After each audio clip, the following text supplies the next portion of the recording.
pie del Ávila majestuoso, a 920 metros sobre el nivel del mar, en un valle de verde geografía que se abre de este a oeste, surge Caracas, la capital de Venezuela.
And now, our feature presentation.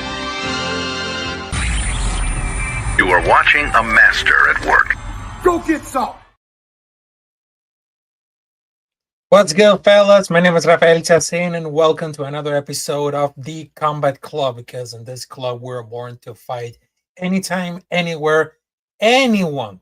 Because right now, it is ready to go after the Summer of Violence, because there are so many UFC fights coming up there, and trust me, this is going to be really interesting right now. So right now, there are some more news that are coming up there for the UFC. So how you feel about it? Because right now, I have the co-host, Zenith, to prove like real thing about it. Because this week has been really crazy at the UFC Baku with Khalil Roundtree Jr. and of course an important bombshell that blow us out of the mind. So how you feel about it? Yo, what's up, Rafael? Thank you so much for having me on, my friend. Absolutely, we got some big news breaking outside of UFC Bakwa. Was John Jones retiring? I know a lot of people was waiting and excited for the heavyweight matchup between him and Tom Aspinall, but Tom Aspinall, he called it. I have to say, he called it a year back. He did say that Tom Jones will retire without even fighting me, and John Jones has retired. We are definitely going to get into it this stream. I mean, like, this is one of the greatest, if not the greatest, to ever do it in the world of combat sports. And I'm really excited for what the future has in him. Will he become a commentator? Will he step away from the cage? I know he has some legal actions that he needs to take care of still, but that's what we're going to break down on this episode. And we'll probably do an early preview as well of, I know we got 217 coming up soon. So 217, we're going to early preview that. It's going to be a fun card this weekend. And that being said, obviously we have the UFC Bakwa to get to with some amazing performances on that card as well. But I'm going to turn it back over to my co-host Rafael so he can lead us in today's show. Let's get it. Yeah, exactly. Because right now we're going to do with the review of the UFC Baku. Because I just mentioned about like the fight, the main event, which is Mahal Hill versus Khalil Roundtree Jr. And to be point right now, I mean, what can I say a little about it? Hill is far too dimensional for that fight. It's obviously for a little bit, but he realized that it's boxing way too much because he's not that really great as a go for the boxing. But Roundtree seems like he's still like very hesitant for the boxing and never he really pushed it to the finish, despite having it a few times. And they give it like a lot of props to Khalil Roundtree because he is the real deal, because he understands, because he had a plan on that fight against Jamahal Hill. Because to be honest right now, after they just do between Joaquin Buckley versus Kamaru Usman, because Kamaru Usman, he just beat against Joaquin Buckley with no wrestling style. And then happens again. It happens again between Jamahal Hill versus Khalil Roundtree Jr. So the best sort of the best going to do with Jamahal Hill and of course Joaquin Buckley is hiring a wrestling coach. Because I understand that Khalil Roundtree Jr., I mean, that was like very calm fight, but it's not that really slow. Because this is what the neutrality the opponent looks like. It's like hurting opponent is staying like really saved the entire time because Khalil was saved like the whole 25 minutes when the line explosive shots in a range. I mean, it's just like a masterful, powerful performance by Khalil Roundtree Jr. I mean, he could be like the real deal of that division. Yeah, I didn't really get to watch the fight fully. But what I will say, what I did see is, yeah, he definitely. Let me just answer this real fast, trying to get this logged on. He definitely, he went out there and he did his job. When you're going against a previously champion of the world in Jamal Hill, you have to go out there and you have to take him out, and that's exactly what he did. He went out there and he knocked Jamal Hill out. Absolutely, beautiful performance to see with the highlights. But I have to be completely honest with you, Raphael. I wasn't able to see a full bunch of the court. I seen a few matches. Obviously, you got that big knockout that Nizam had against Nicholas, and you had some very interesting fights on the on the preliminary court, but most went to decision.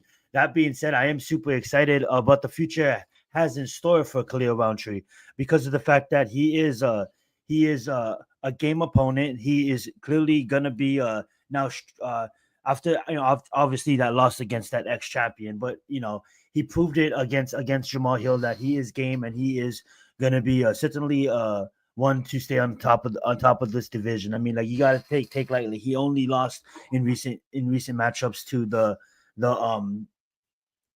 to Alex Pereira, a top number one contender, the damn Yeah, division exactly. ex champion. So Jamal Hill definitely deserves a lot of credit. Happy to happy that he got his. Let's go.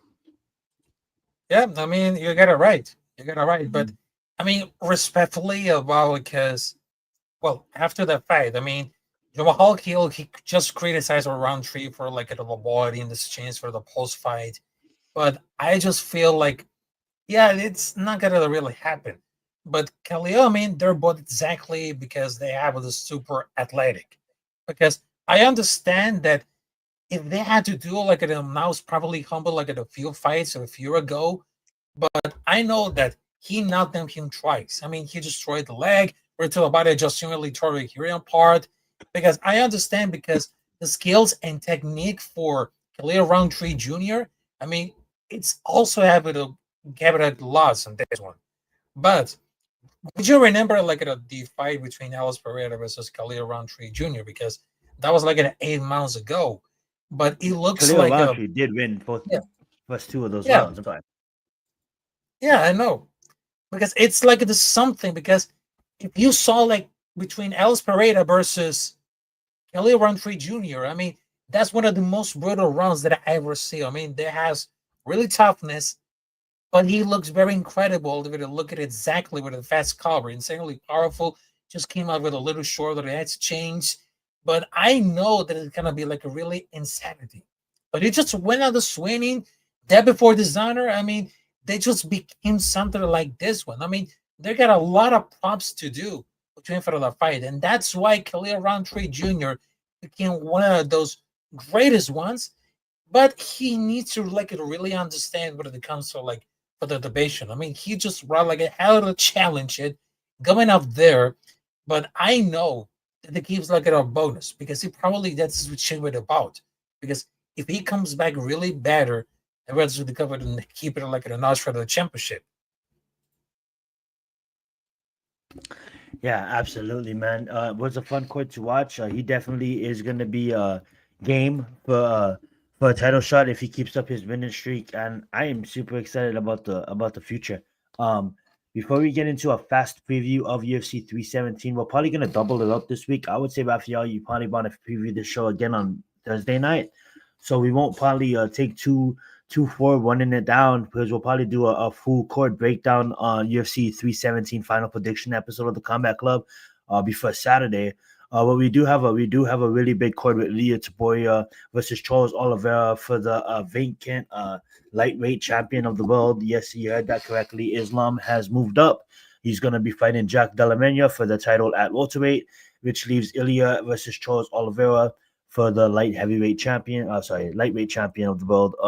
Super excited to see that one, and we do have a fire co-main event with the flyweight matchup between Alexandra Pantoja versus Kaikora France. Both fighters, especially Alexandra, has been definitely streaking as of late.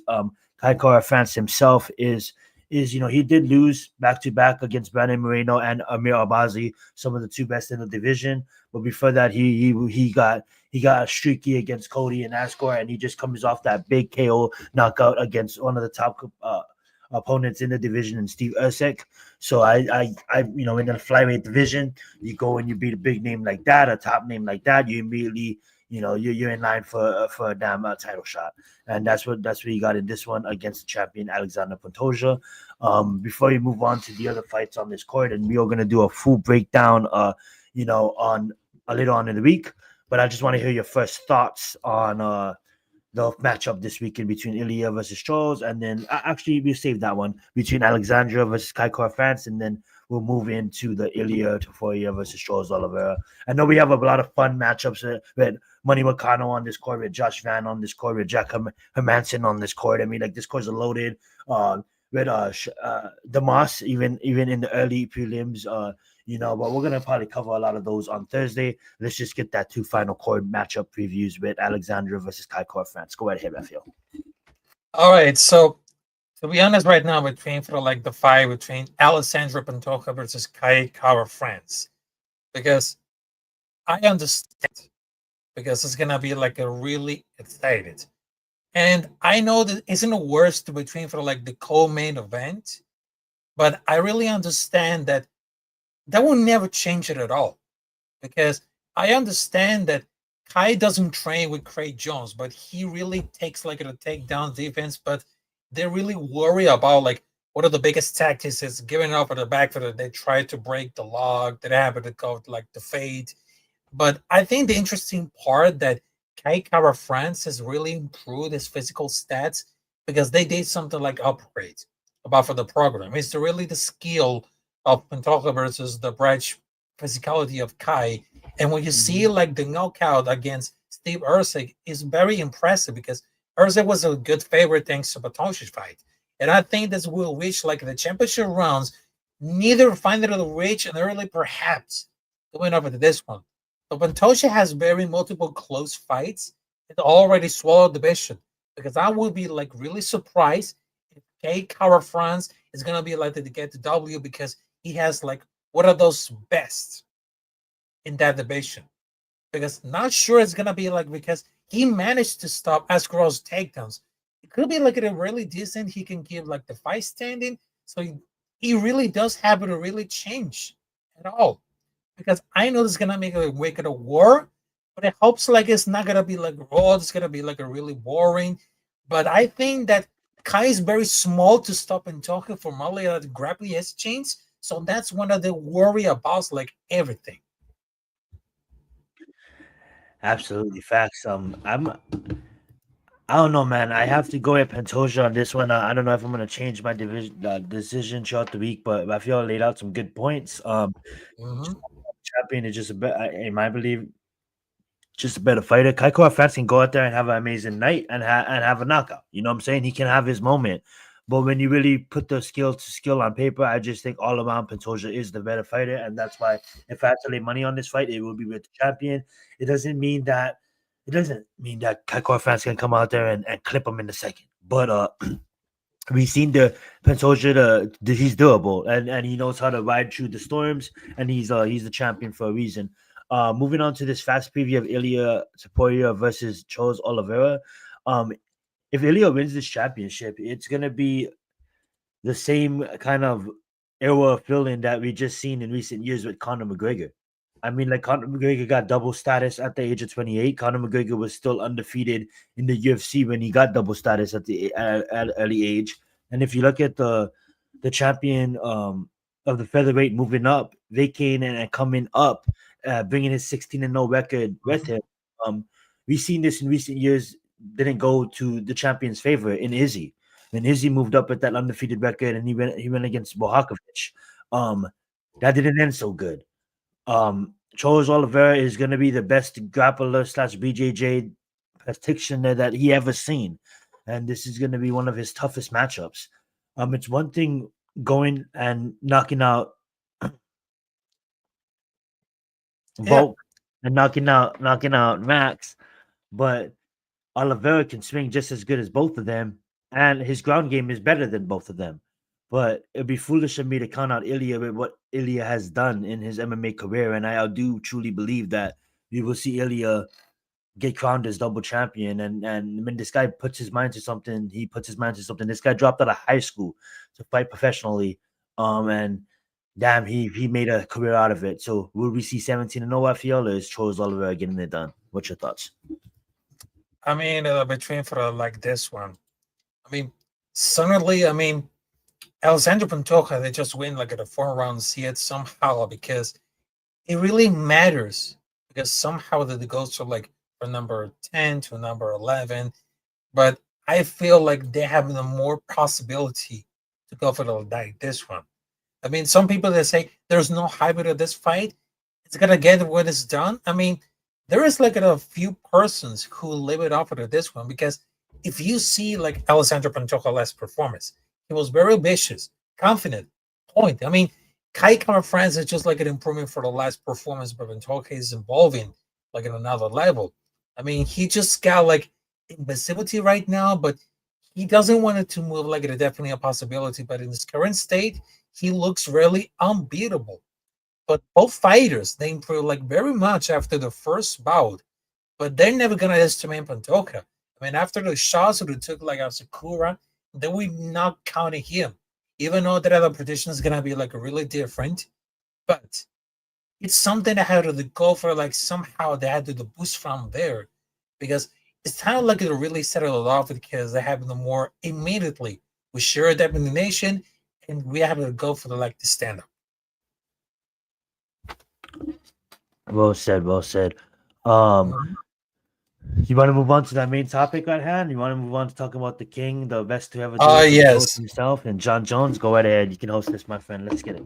Yes. We're gonna move to like the main topic that we always wanted to talk about it. So I understand that last Saturday, because that was like yesterday, during for the post-fight preview, which is like a UFC on Baku, then the president, Dana White, he just say, John Jones is retiring. Thomas Pinot is the new champion. So that was like the bombshell that captures like all the world. And some people are just like, I cannot believe it. But some people that say, yeah, they just told like it for some minutes. But after that, so basically, after we just saw like the fight between John Jones versus Ty Miocic, I mean, UFC spent like a half year pretended otherwise, but some people they say that it's just like a waste of time. But it's like the same guy that spent half of the year keeping Khabib as a champion, despite Khabib making his retirement crystal clear. But I understand because between for all like the drama coming up there between Thomas Pinot versus John Jones, is the fight is gonna make it or not gonna make it? But it seems that it's not gonna really happen. I mean, that should be happening months, but at least it's finally over. Because some people they say they're really sick about hearing like a John the Hope that disappears into obscurity. But do you remember that when Dana said it didn't turn out down the fight? Because a whole year or 2 weeks they have like the news, but right now the UFC just has said like all the terms and they call it as well because he just went because Tom Hans's nightmares.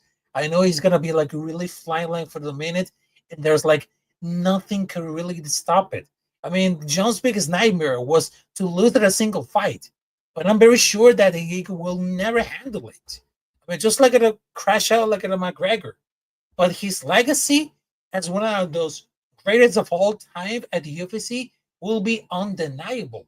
And I understand there's like a lot of fighters like John Jones, there's George St. Pierre, also there's Anderson Silva, there's Roy Grace. Also, they have the brothers Diaz, Nate and Nick. Also, they have Chael Sonnen. They have Michael Bisping, Conor McGregor. I mean, if you can mention all those athletes that really shape a generation for the UFC at the golden era back in 2000, 2010. Also, they got Chuck Liddell. I mean, that generation, they just involved like a lot of things better because it seems that they wanted to bring like a new blood to the UFC after they just brought it in for like the ultimate fighter between Team Cormier versus Team Sonnen. I mean, they just wanted to bring in like a lot of prospects to become like the new generation of the UFC. Yeah, I mean, like you're looking at the goat. I mean, like there's no denying it. I know Khabib was 30-0. But when you talk about the resume that John Jones has, There it's you go. unmatchable. It's really unmatchable. You know what I'm saying? You look at the first 8 losses. I get it. It's him coming up in his MMA career. There's not really the big names, but when you get into that DQ, his only loss that shouldn't have been a loss because he was beating Matt Hamble's ass. You know what I'm saying? He was beating his ass. Pause. That being said, though, it was a DQ. New school MMA rules, that's not a DQ. Old school MMA rules, that's a DQ. Upward 6-9 elbow. And then you look at his career he had after that. One fight that separated him from the rest as he was climbing up, that made him a top game competitor. When he took out Brandon Vera, Brandon Vera was a top level competitor coming into this matchup, and he cleaned him out in the first round. Not only that, he went against Mhm. Vandermill, and in the fight that everybody wanted to see, the undefeated Ryan Bader, the 12-0 Ryan Bader versus John Jones, and we kind of knew that this fight would be the fight that won. The winner of this fight will go on to have an amazing career. But guess what happened? Both of them did, right? Ryan the Darth Vader was the Bellator double champion for a long time and a heavyweight champion for a long time in another division. And John Jones handled him. Not only that, he comes out against the world champion Mauricio Rua with a flying knee. I can still remember the comments that gave us yesterday. Joe Rogan on the com saying this guy starts with a flying knee. Absolutely, it was amazing to watch. He goes out there and he punches him out. Goes out there and rear naked Jackson. He takes out Generations and Lyoto Machida. We all seen that one where he just drops Lyoto Machida and boom. Rashad Evans. I mean, like this guy literally is taking out the legends of the sport. Raphael named a few. These his championship reign will never be.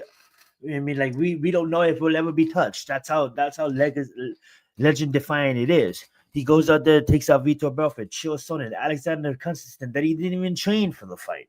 So Alexander Constantine gave him his toughest matchup to date. Then he goes and he goes and he beats Glover. He beats Daniel Cormier. When Daniel Cormier is 15-0, absolutely ragdogging everybody. Ragdogging Dan Henderson to earn his title shot. Beats his ass. Exactly. Retires due to a pause, due to action, due to criminal cases, comes back, looks sloppy against OSP, but still puts on a hurting. You know what I'm saying? He gets that overturned no contest because of the little substance that pops up in his piss. But then after he does go training for Alexander, and he takes out the next generation of fighters with the Anthony Smiths and Thiago Santos. And shout out to Thiago Santos that damn near broke Exactly. his ACL in that fight, but kept on fighting. Dominic Reyes. Dominic Reyes. A lot of people said Dominic Reyes was a tough matchup for him. Dominic Reyes should have won that fight, but no. John introduced another aspect of his game, the leg kicks. The leg kicks won him that fight. He goes and he takes out a Siogan, and then he takes out one of the best like heavyweight champions to do it in Stipe. I mean, like when you look at that MMA career, I mean, like this guy is fully the goat. 28-1 should be 29-1. Rishi stuck around to fight Aspinall. We'll never know, and Rafael brought it up perfectly. I mean, like I'll be scared to put my record on the line too against a young killer, and nothing will ever define his legacy because at the end of the day, he's gonna retire undefeated. Everybody knows he's undefeated, and everybody knows he's the best to ever do it. Ilya has probably 15 more fights to tie Khabib's record, 14 more fights to tie Khabib's record. Maybe Ilya is the closest, but we're not even going to compare Ilya to John Jones at this point because Ilya has so much to prove in his young MMA career. But when you look at Islam's right there up at the conversation, but he's not even at the Jones conversation yet because him is another one. You go out there, Islam, you go win the fight against Jack Della Mansa, and then your name is creeping up that list. But right now, John Jones is clearly at the top, right next to, right above your GSPs of the world, your Khabibs of the world, and your Anderson Silva in his Exactly. primes of the world. And it's just amazing to see. Go right ahead, Raphael. I said what I need to say. Yeah, but exactly. And I understand that it became something like really important. But I just feel like between for like John Jones' retirement, I mean, they came like at a much dominate across at a long period of time. I mean, if you look at it like the trio of John Jones, Anderson Silva, and George St. Pierre, I mean, that was like really dominated above for like Khabib. I know that Khabib Nurmagomedov had the direct career as far as the MMA record goes to beef. I mean, John Jones was more dominated across a long period of time. Because if they have the conversation, who be like the greatest of all time, they seem like a very committed to forgetting that certainly things. Because Khabib was skillful enough to become like one of the greatest, but he need like a few more title defense. On the other half of the John Jones fight or title defense in the UFC, and that's a fact. Because I understand that between Khabib, he has only 3 title defense. He just won it against Al Quinta, and 70% of this resume has no names. I know he's a great fighter, but it's just like really near. I mean, That's the only probably thing that it's stains his record, right? I mean, like yeah, I believe the first 17 wins, it was against, it was in Russia. You know what I'm saying? yeah. He goes 15-0. So he's really Mhm. his last tear was half of that, right? So he's 14 fights into the UFC, and it's like John Jones has 14 title defenses and title championship wins. You know what I'm saying? So it's like respect on Khabib. Khabib will always be him. Khabib will always be one of the best, but I just don't think that I can stack Khabib's name with John Jones. I just don't think, if you agree with me on that, I just don't think he's on the same tier. I think there's one GOAT, and the GOAT is John Jones. You know what I'm saying? Yeah, but I mean, that like really understand about it. But as a matter of fact, we just wanted to get used to four because I understand they have it like better grappler. I mean, if they had something like the full repertoire, wrestler takedowns, judo takedowns, top control, Brazilian jiu-jitsu takedowns.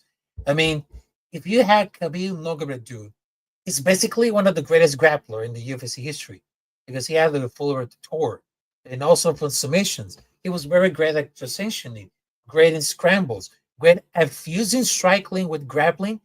Great because you might know that they are better in one or two areas, like Mahaya. Is it a better submission artist, for example? But nobody is excellent at every single phase of grappling.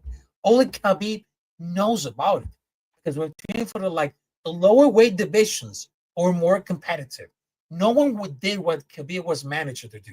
Make contenders like look amateurs. And John Jones West had many questionable decisions that has been like an outscheduled that Khabib has. Because the only thing that's holding like his battle tag or defense count, but he doesn't know we really retire because he wasn't gonna lose anywhere. But it happens like a lot. I mean, there's no reason that I believe to slow it down like everybody else. Anderson Silva is a prime example. If he retired before the Weidman fight, people who like it, he would at stay on that level. Yeah, and like that's why I can include Anderson Silva's prime as the Uh-huh. the greatest we've seen. A lot of people will put BJ Penn's prime, you know what I'm saying? But like what I look at is like, let's give us the Mount Rushmore, right?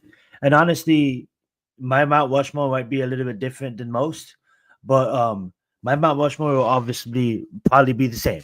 It's obviously gonna be 3 fighters. That's gonna be obviously John Jones, Khabib, and then GSP. And then if you really want to be technical, I'm putting Amanda Nunes up there. Yep. We can separate it, or we don't need to separate it. That's not separating it. If you want to separate it, then I think Yeah. Islam's name should be up there because Islam is 16-0 in the company, and he is walking through these competition. And is Islam goes out there and puts Jack Delamena's name on his resume, that's another list. I get it. There's been Conor McGregor's, there's been Anderson Silva's of the world, but I just truly believe that, like you said earlier, Anderson Silva, what plagued him is those injuries and those losses later in his career. So his prime is going to be the best we ever seen. Anderson Silva had the best prime, and nobody judging that. When you talk about the Rushmore, the MMA Rushmore, I think you have to kind of put Islam in that fourth spot of what he's able to accomplish. And if for some miracle he goes and beats Jack, and Ilya goes and beats Charles, and those two end up fighting, now that's going to be for legacy. Go right ahead, Raphael. Yep. I agree with that. I agree with that. Mm-hmm. And of course, after we just seem like they're talking about John Jones. So I just wanted to tell like the last thing before wrapping it up. I mean, what would happen if because right now Tom Aspinall is a new champion. But I think because he was really right. Because after all of this time, Thomas Pinot say, I will retire John Jones. And Mhm. he did it. He did it a lot. Because what would happen if they gotta have to go for like defend the title and they gotta lose it? Because I understand that Thomas Pinot right now he became like a new champion, but what would happen? What would happen if Thomas Pinot receives like a call for Dana White to say you're gonna be like the main event in the near future. But what might happen if Thomas Pinot could really lose that title against I don't know somebody like really competitors at the heavyweight division? Because imagine Cyril Gain. That could have beat that against Tom Aspinall. I mean, that will be painful, but also it would claim like it's not gonna be like a really issue. But they're gonna use it for like, justify like rich rivalry because some people that say it was never really good enough, or they just like to dismiss it at all. But they were really matter. I mean, him being an actor in the defending push above like Jones already. But the thing is, the fans want to see like fighters actively facing competition, not worry about like winning or losing. Because if you think, if the people think that even though that he definitely has some losses because he always faced like the competition without fear. That's what the fans want to love to see that. Yeah, I mean, like you said it perfectly. There's a lot of top level competitors at the top of the division. Now that John Jones is retired and he is 37 years old, so you know people don't really retire in MMA. I mean, like you got Amanda Nunes coming back to fight Kayla Harrison. That's gonna be a banger fight. But you know people get old, and Father Time is unstoppable. And at 37 years old, I think it's the right time to move on. I don't see him coming back and fighting at the age of 39 or putting his record on the line or anything like that. I know he has some another legal troubles that he had to deal with, and that probably forced his hand, and that probably forced him to retire because he probably wasn't able going to be able to make the fight, and maybe he couldn't be pushing it back. And obviously that's going to come in coming on 2.5 years, 3 years. So he needed to probably retire, and then probably not the way he wanted to go out, but he did. Now that Tom Aspinall is the champion of the world, I think he's going to reign the division for a while. You absolutely are right about Seogan coming up, and he could definitely do it. There's a lot of other competitors that is undefeated in the rankings that's going to be working their way up too. There's still young competitors that lost their first championship fight or even lost a couple of fights, and that was lessons to get better. And they're going to come after Tom. When you look at Tom's fighting style and you look at the kind of fighter Tom is, I always respected him. I always had respect to him, but I just didn't like him being like justified, like not just going out there and fighting, just really just waiting on John. And now looking back, now that John is out of the picture, this guy has an absolutely amazing career, and he absolutely destroyed the who's who of the heavyweight division. And I think we would see Tom send his name in the rankings and go on a streak. There is some names that could probably take him out, but we'll see where that comes. But Tom Aspinall, I think, could be reigning the division for quite a few years if he keeps continue to do what he does. And John Jones, good on you to just step out of the way and let the youngins be youngins because you already took out three generations. I don't. I mean, like I knew you. I think you would have beat Tom Aspinall, but we'll never know. That being said, though, his legacy is forever going to be the goat, and Tom Aspinall gets his chance at what he always wanted, what he damn near deserved, and what he damn near earned is to be a champion of the world in a division where there's nobody above him but himself. He's the number one guy now. So go out there and you defend your championship and all that shit talking. You had John Jones. You was training for the best fighter of all time. So all of these rest of these fighters should be easy for you. Go right ahead, Ralph. Yep, I definitely agree with that. I mean, it happens like it had to go for like the final had the vision of that moves like it is something that happened. I mean, if Thomas Pinot could lose it, I mean, they just gonna go for the bat for like a healthy division with turnovers. Like it really supposed when goes like at everything.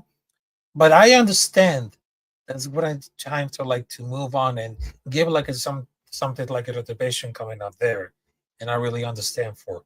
And I just wanted to tell you before we just wrap it in. All right now, I just wanted to tell you, thank you guys for joining this episode of the Comic Club, along with my co-host Sion Zenith, because we just wanted like some good news, because not only we just getting it on YouTube, but also this is like the first time we're just getting a live on Cake. So this is gonna be like so really excited to go in. It wasn't live on Kick because we started it too late, but it's all good. We'll be live on Kick for the actual show. This is just a pop-up show. Out of the blue pop-up show. We had breaking news yesterday. We needed to pop up on the Sunday. We had pretty good, consistent viewers for being on both channels at the same time.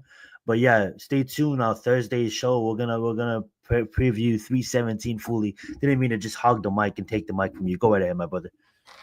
Yeah, and of course, I just wanted to tell you, thank you guys for joining us this episode of the Comic Club. We will see you there at the next episode with some incredible things going to happen on this July, because right now, the next week is going to be really impressive between Alessandro Pantoja versus Kai Kara France and Elia Tupuria versus Charles Oliveira. So I just wanted to tell you, thank you guys. And of course, I just wanted to tell you, happy weekend. Happy weeks for everybody else. Motherfuckers. Yeah. Zion Zenith on Kick, no spaces, capital Z, Z-I-O-N, capital Z. You guys know how to spell Zenith. Z-E-N, I-T-H, no fucking spaces. Look me up at Kick and follow your boy. Let's get it. Let's get it. Capitán Rafucho and Zion Zenith. He's out right now. I just wanted to tell you, thank you guys. And of course, we're out of here.